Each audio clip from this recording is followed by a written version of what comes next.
All right, welcome back in to the Hoosier Homes podcast. Here we go.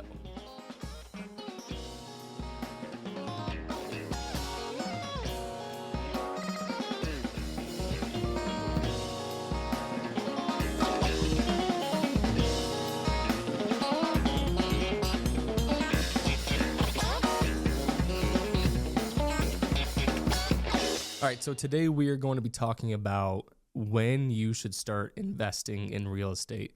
There's a lot of different opinions out there as far as what you should do first. The easiest way to make money in real estate, the best way to make money in real estate, buying properties with zero down. There's literally a book. There's a book out there from Bigger Pockets, written by Brandon Turner, how to buy real estate with zero or low money down. There's a whole world of creative financing, the sub-2 world, seller financing, sub-2 financing, land contracts, novations, all these different things where tips and tricks on how to buy real estate for no money. My hot take on that is don't do it. I think real estate has a way of working itself out. If you're going to go put zero money into a property, you're going to take over someone's payments and you are expecting to make cash flow in order to pay for that property. And you've got no money. Like say I'm, college student in college, I'm researching, investing, how to buy real estate. I've got no money, no savings. And then I take property and I put it under contract for whatever, $200,000, and my payment is $1,500. The rent is, $1,800. So you're making $200 a month. Cool. 3 months in, the water breaks or the water heater breaks. What are you gonna do? You signed a contract taking over the rights to this property so that you could, buy real estate with no money down. The problem is you got no money. So your water heater breaks, $1,400. $1,000 if you do it, on the cheapest. If you do it yourself, $800 for a water heater, $600 for a water heater, whatever it is in your area. You still got to come up with that money. You still got to take care of that problem. You got to buy PEX fittings or copper fittings, whatever it is, whatever your water heater has to get it back into the system. You have to know how to do that if you're going to do it by yourself, or you got to be able to afford to pay someone else to do it. And that's on the low end. I mean, what if in the winter in Indiana, your tenants don't drip the pipes burst. Like, yeah, maybe you can file insurance, but, there's just things that come up with real estate. What if the roof starts leaking and it's an old roof, and insurance says, we knew it was an old roof. We told you we weren't going to cover it. Maybe you didn't know that because you didn't do an inspection and you just bought the property sub-2. There's just things that will get you into trouble if you have no money. Owning real estate with no money is not a good idea. I have never once told one of my clients, you should go buy a property if they've got no money. If you've got no money, you should not be buying real estate. You should not. You can maybe get into like a flip. You can get into wholesale. But if you want to talk about investing in real estate, which I do not necessarily consider flipping investing in real estate. I do not consider wholesaling investing in real estate. Are you technically buying real estate? Yes. Are you investing in real estate? It very much depends on your perspective, but I would say no. When you are flipping properties, you are purchasing a product and selling a product. You're building a business. That business's product is real estate. You are not investing in it. Investing, to me, is more of the long-term, what are you putting into this property to get it? Some people say I invest in the stock market and they're like day traders, but traditionally, an investor to me would be, I'm putting money into it. I'm investing capital into it with an expectation of growth. Flipping is definitely under the umbrella traditionally of investing in real estate, but in all reality, you're creating a product and you are building a business. In order to flip properties, you need contractors, you need team members. If you really want to do it at scale, say you want to do 100 properties, flip 100 properties a year, you're going to need a team. You're going to need acquisitions. You're going to need a project manager to take over the projects. Once you get those in-house, that's going to look over the contractors. You need contractors. You need paperwork. You need capital reserves in order to fund, even if you're going to use hard money. A lot of people, even I didn't know this when I started, hard money is not just, hey, here's a check for $100,000, go flip this house and make money. You, in almost every scenario, I don't know any hard money lenders that don't do this. You know, if say you buy the property for $100,000 and you have a $60,000 rehab budget, you have to spend money, like spend 10 grand on materials and contractors, put down your deposit, whatever it is, and then ask for a reimbursement from the hard money loan. They don't just give you money out front. I think there are some hard monies that will like make an initial distribution just directly to a contractor or to you to give to the contractor. I do think that's a thing. But as far as buying materials and getting your project started, traditionally you have to have money. You have to have some money to spend, and then you'll get reimbursed. So there's still, when you're talking about flipping houses at scale, there's still capital reserves that you need to have in order to get started, in order to keep going, and that's why everyone starts with 1 and then they go to 2 and then they go to 3, unless they've got a bank of money that they're going to be using. But as far as investing in real estate, buying and holding real estate property with low or no money down, it sounds great. It sounds, flashy, and, it tells well on a podcast, but things can go wrong, and things have gone wrong for people. I've witnessed it firsthand. Things have gone wrong for me. Like, we've had plenty of properties that had issues, and, I had to spend the money to fix it. Or another thing too is, just because it's a rental property and just because there is currently a tenant in the property does not mean it's going to be like that forever. That is a huge thing that I think people look over. It's like, oh, there's a tenant in place. Great. It's cash flowing right now. What happens when that tenant moves out? Then you've got to probably spend a little bit of money to fix the place back up. At the least, you're going to do a cleaning. So unless if you're local and you're going to go clean it yourself, you're going to pay a cleaner. You might have to do some repainting. Most people hang stuff on the walls. Maybe you've got to replace a toilet. Maybe you've got to, do some small things that still cost money. And all the while you're doing that, your property is vacant. So the next month comes, someone's got to pay that bill. If you bought it with 0 or no money down, you better make sure that you've got that mortgage payment for whoever you went under contract with in order to keep the property. It's just, some people, I think the real estate world has been very jaded by social media, I think Bigger Pockets is great, but it's people's success stories. It's different strategies. There's always room for considering more strategies, but you pay to play in all reality. Like, the borrower is slave to the lender. Like, there's a reason why there's lenders. There's a reason why people are in that industry. It's because it's one of the easiest and best and biggest ways to make money. Like, your bank is using your savings account to invest and make money. It's all, it's all digital now. It's all figurative. People writing mortgages, that money doesn't exist until they write the mortgage, and now there's interest being made off of that. It's just, when you think about buying with no money down, there's a lot of downsides compared to not as many upsides. The upside is, maybe I've got a property that I technically have under contract. It's going to appreciate, and in 3 years I can sell it and make, $50,000 or $70,000 or whatever it is, or 20 or 1,000. I don't know. But you still have to get there. The best day in real estate is today you sell the property and you make all that equity. Or you pay it off and you're making crazy cash flow. Like, most people are not making enough cash flow off of one property to live off of.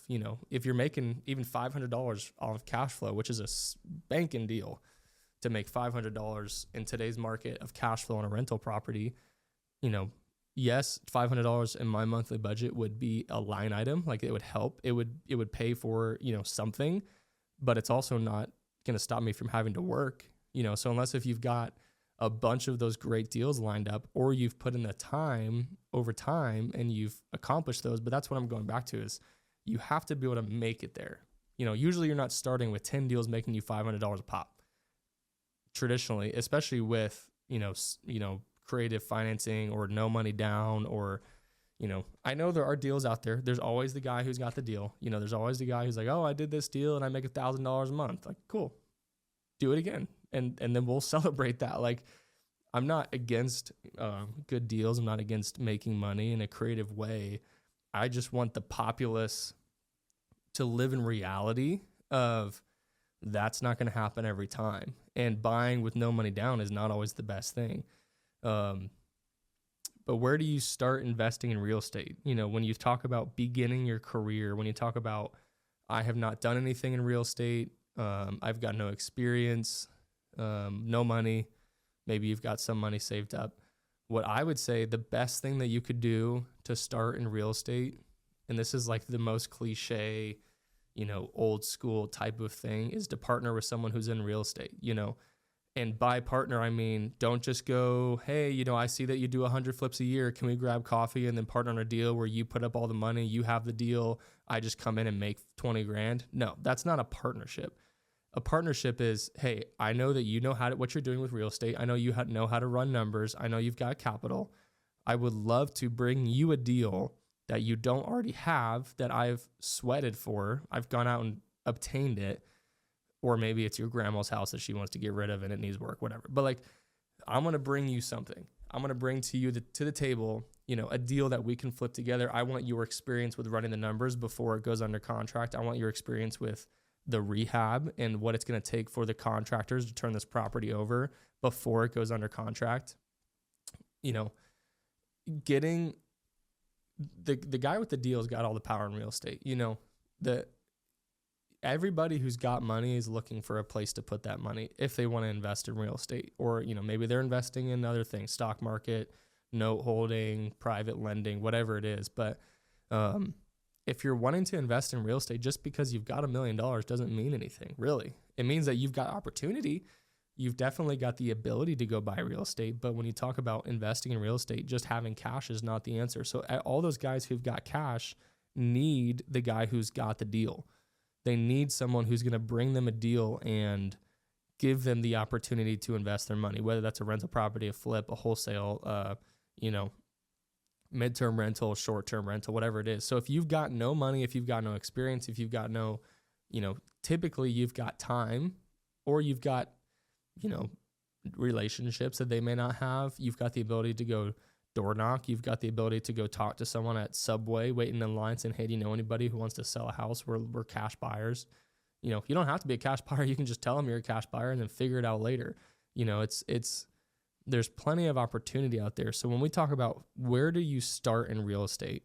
Well, one, education, educate yourself, understand the vocabulary. It's the same thing as any job. It's the same thing if you want to be good at, you know, football, you got to know what a touchdown is. You can't go in and just pretend to know what you're talking about. I look back at the messages that I sent people 4 or 5 years ago on Bigger Pockets, and I read them like, dude, if I was on the other side of this thing, I would think this guy is so green.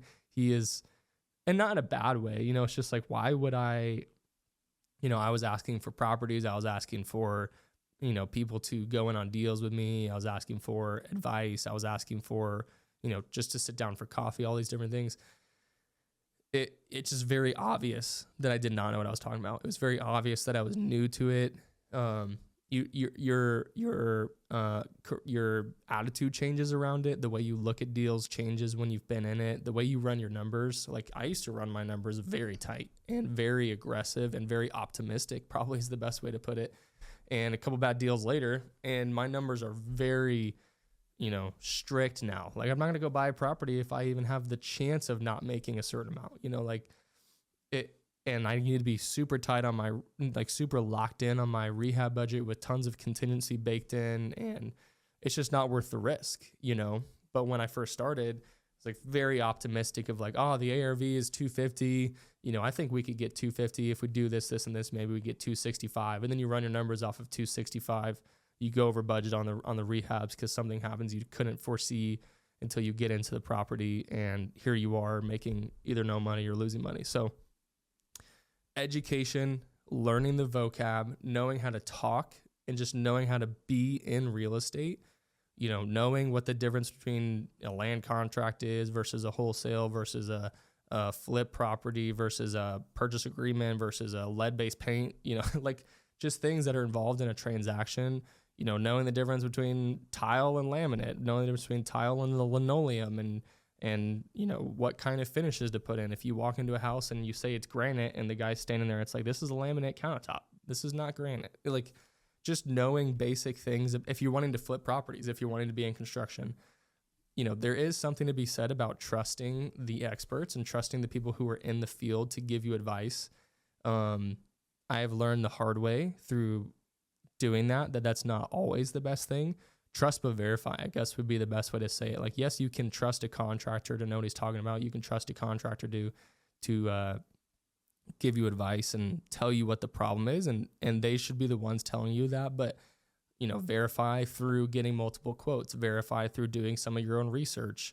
It's just knowing and having knowledge. Confidence oftentimes comes from knowledge too. Like, you can fake it till you make it, but you're going to be way more confident if you can go into a property and what a bathroom is made of to make it worth $500,000 house. Like, we need to put in, a double vanity here. We need to put in, I don't know, an elongated toilet versus a standard, just random stuff like that comes from experience. And if you don't have that experience, just knowledge of, watch YouTube videos. There's plenty of flippers who put stuff on YouTube and they explain their entire process, why they picked this product, why they put in this paint color. They paint the whole house white instead of picking colors so that it's like, hey, anybody can buy this. It's good for anybody. Everybody can come in and make it their own, versus some people will do specific colors, trying to go after certain markets, go after certain, types of buyers. HGTV, as much as people hate on it, at the least, it'll just teach you how a deal works. I wouldn't trust their rehab numbers. I wouldn't trust their, all of the things as far as acquisitions and how they found the deal and how they funded the deal. Like, they don't talk about that usually. I think Pace Morby does like triple digit flip or something like that, or triple something, where they like, his is probably more realistic because they want to talk about actual real estate versus, fake real estate. There's tons of content on Instagram. There's tons of books. There's tons of podcasts. There's so much education that you could get swamped into it for years, before you ever get started buying your own deal. And I would not say to do that. I wouldn't want to get stuck on the sidelines with analysis paralysis and just be analyzing deals forever. But there is something to be said about taking some time to learn what it is you're wanting to do before you do it. So education, step one, if you want to get involved in real estate. Step two is decide a strategy. Do not just try and do it all. Don't be like, hey, I'm going to go look at this property today. If it's this bad, I could wholesale it. If it's this bad, maybe I can flip it. If it looks like this, I can do a BRRRR and make it into a rental. Go in with a buy box and go in with exactly what your exit strategy is. And I'm not saying that if something changes while you're in the deal, you cannot exit a different way. I have done that before, where it's like, hey, I bought this as a BRRRR. Turns out it's not going to work. We're going to make it a flip, and we sold it and we made money, or whatever it is. But when you purchase it, or when you're starting in real estate and you have no deals, just throwing out anything and trying to see what sticks is not what I would advise to do. I would say make a specific plan. Say, hey, I'm going to wholesale properties. I'm going to wholesale 10 properties this year. That means when you're talking to sellers, you're talking wholesale numbers. Wholesale numbers are different than flipping numbers because the wholesaler's got to sell to the flipper. So if you're running your numbers as if you're going to flip the property and then you're going to go wholesale, it's not going to work. Either no one's going to buy it, or you're not going to make any money, or you're going to lose the contract, or you're going to lose your earnest money. And also knowing what earnest money is. This goes back to education, knowing how to make sure your money's not going to go hard and you're not going to, 10 days into the contract, your inspection period ends and you can't back out and you haven't found a buyer for the wholesaler. And then now you've got to close on a $100,000 property.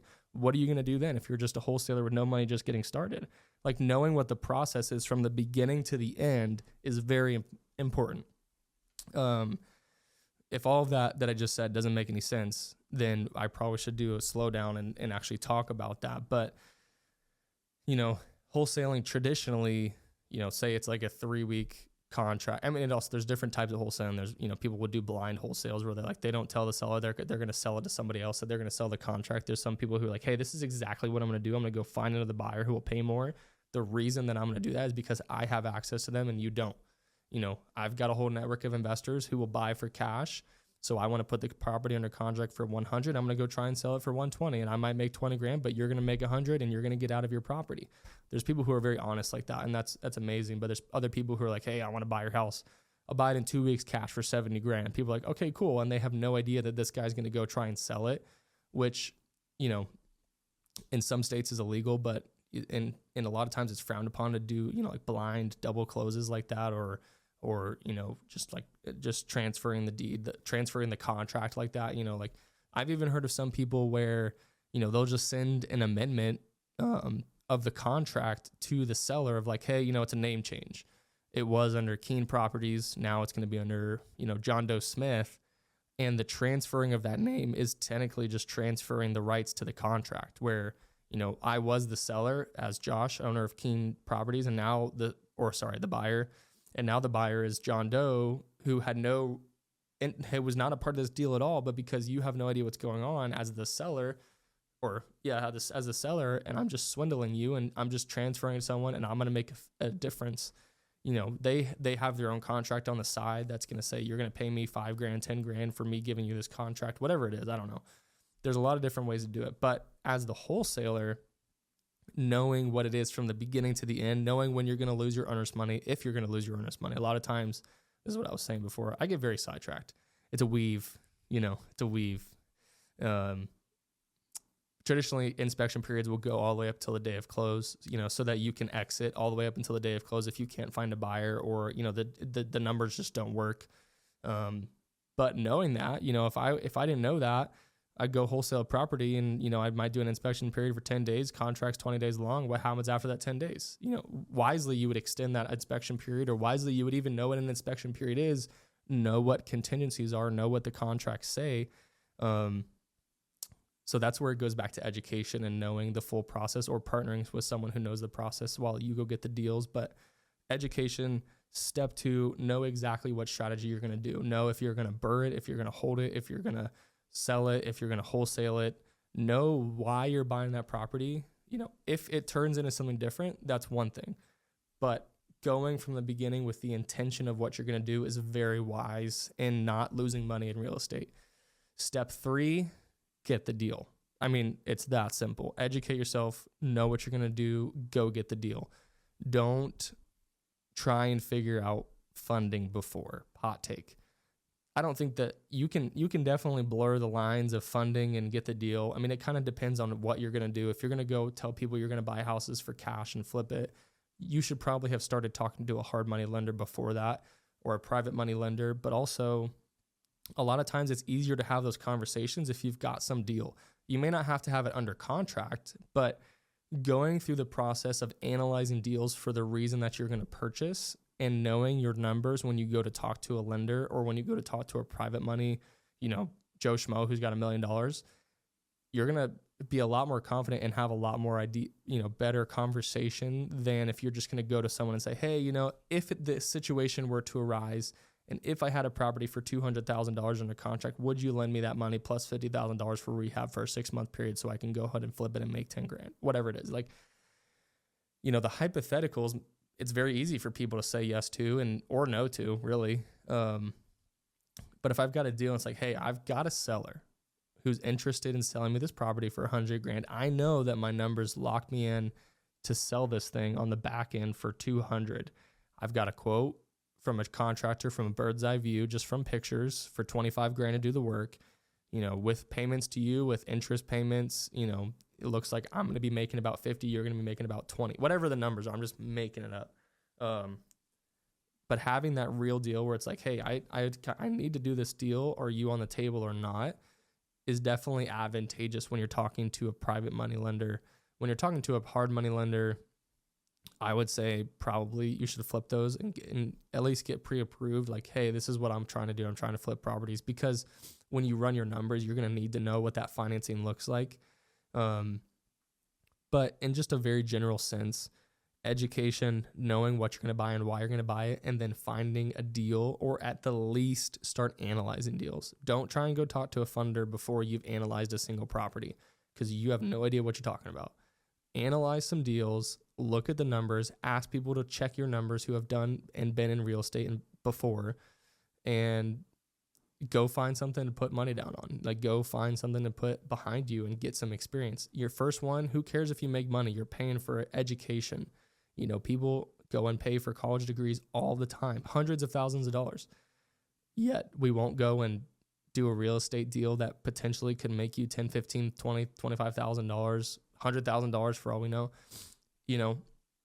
Even if you end up spending $5,000, hot take, you're just paying for education. Obviously it's not ideal. And if you don't have $5,000, I would not go in with that mindset, but everything is a learning experience. It'll make you better for the next one, and it'll make your numbers change. And that's the same thing I tell investors. If you're looking to buy rental properties and you're working with an agent who doesn't own rental properties, you need to stop. You need to work with someone who invests in real estate, because your numbers change. I'm not going to go tell you to buy a rental property if the numbers don't work. I'm not going to tell you this is a great deal if I have no idea. I mean, there's agents out there who tell people this is a great deal. It needs $15,000. There's one property I went into in Indianapolis. The thing was literally sideways. I mean, the thing was so sloped you wouldn't even imagine. And in the private notes for the seller, like from the seller's agent on the MLS, like there's the public remarks and the private remarks where the agents or whoever has access to MLS can see it. She had put like it needs $50,000 worth of work. And I was like, okay, cool. I'm going to go look at it. I went and looked at it. I could see $50,000 worth of work before I even walked in the door. The whole thing, the siding was falling apart, wavy as all get out. You could tell that there was water damage behind it because it's been sitting like that. The roof needed to be replaced. And this was like a 2-story tall, wide duplex. So like the roof, I mean, you're looking at $10,000 easy for, shingles, labor, and decking, because the decking looked like it was made of a crinkle fry. The thing was wavy as all get out. And then the siding needed to be completely removed. The decking probably needed to be redone on the side because of water damage, and then re-put back on. So right there, you're looking at $15,000-$20,000 just between the roof and the siding, let alone trim, painting, finishing, like finish work, which people don't seem to take into account, that you got to like finish everything. And then you've got the landscaping, which, doesn't always have to be done, but this place was bad. Like there's trash everywhere, unkept weed. Like if you're going to flip it, you have to take care of that, So at least a couple $1,000 for that. And then we walked in the front door, and this place was like, I mean, it was a hoarder's dream. There was stuff everywhere. You couldn't even see where the damage was. So, I mean, your contingency fund is just shooting through the roof right now. And it's a duplex. And the floors were sloped. The bathrooms needed completely gutted. I was like, the $50,000 is out of the question. You need to pay me to buy this property. I mean, the ARV on it was not even that big. I can't remember the exact number, so I don't want to make it up, but it was not a good deal at all. And you're just I was thinking to myself, like, this agent, people don't know what they don't know, sellers or people who own properties. Some people are very educated. They do their homework. They look at comps on like Zillow. They've owned properties for a while, but some people just trust their agents blindly. And this agent had told them that they were going to be able to sell their house for, I don't know, $100,000 or whatever it was, because they were under the impression that they could take $50,000 and make that property livable. And that you are not being a good fiduciary to your client if that's what you're advising. You are doing them a disservice by telling them you could do that, because that will never happen. You will not sell that property for $100,000. And if you do, take it to the bank and cash that check, because you stole it. I mean, someone overpaid from out of state, and they have absolutely no idea what they're doing.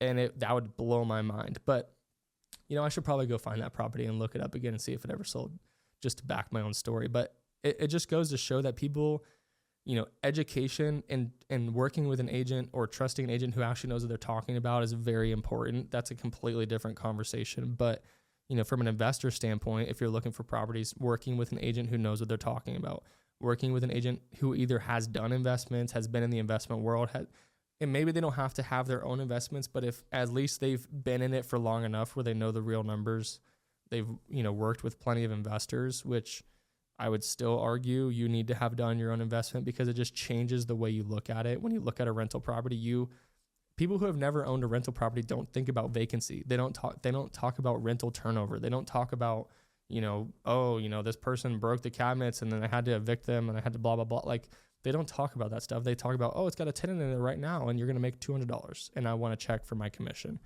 And I'm not saying that every agent's just a terrible agent and that's what they're doing, but like, knowing the reality of owning a rental property, knowing the reality of what it looks like to invest in real estate with no experience is very important to work with someone who knows what they're talking about. But education, know what you're going to buy, run deals, get financing, be the guy who's got the deal. If you've got the deal, you've got opportunity. This is the Hoosier Homes Podcast. Make sure to go and follow us on YouTube. Subscribe to the channel so we can grow it. Every positive review helps. If you leave a review or share it with a friend, we're trying to grow the podcast, get some people in here, educate, have fun while we're doing it, tell some stories. And yeah, that's it. Thanks for listening.